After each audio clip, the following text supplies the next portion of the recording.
actually. I haven't read the book yet, Cutting Through Spiritual Materialism, but I got it for a couple of reasons. One, because I was told that the author is the incarnate of somebody magical, but at the same time, he lives a life of hard partying. I'm paraphrasing, but I was curious to see how what his perspective was. And plus, spiritual materialism, as I understand it, is something that as as as our culture is embracing a new earth and this kind of a lot of people are waking up and growing into spiritual paths like nothing in history.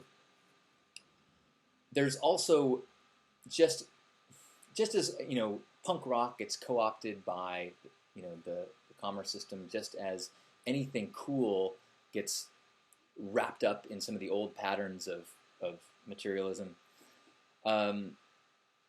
Spirituality can get caught up in that as well, and there's an instinct or a tend or a trend to see kind of people who are on these paths from a place of ego gratification, like, oh, I'm so spiritual, la di da.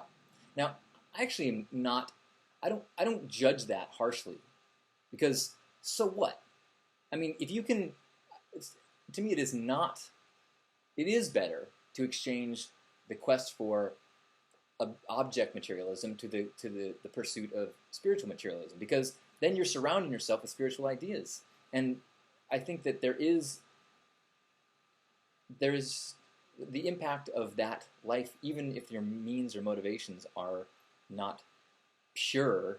I still think that is a solid step towards the place to go. I think that I heard someone say that you have to have an ego before you can lose one. And so I think that in some ways this kind of spiritual empowerment, sometimes ego boosted, it is just a step on the path. Plus, if you judge someone for their motivations and their spiritual path, how is that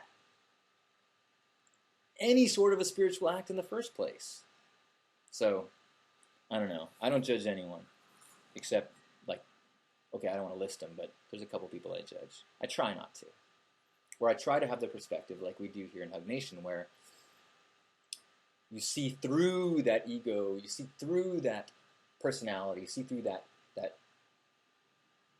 face to the world, and see that deep in, no matter who they are, they have the same desire for love, they have the same fear of suffering, they want good things for their family and the people they care about, and try to connect us all on that level, and then understand that circumstances and socialization twists us and turns us, and so we end up sometimes doing things that are out of alignment.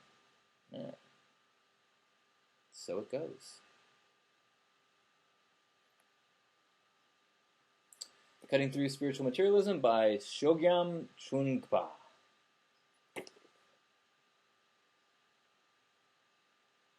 We'll check it out.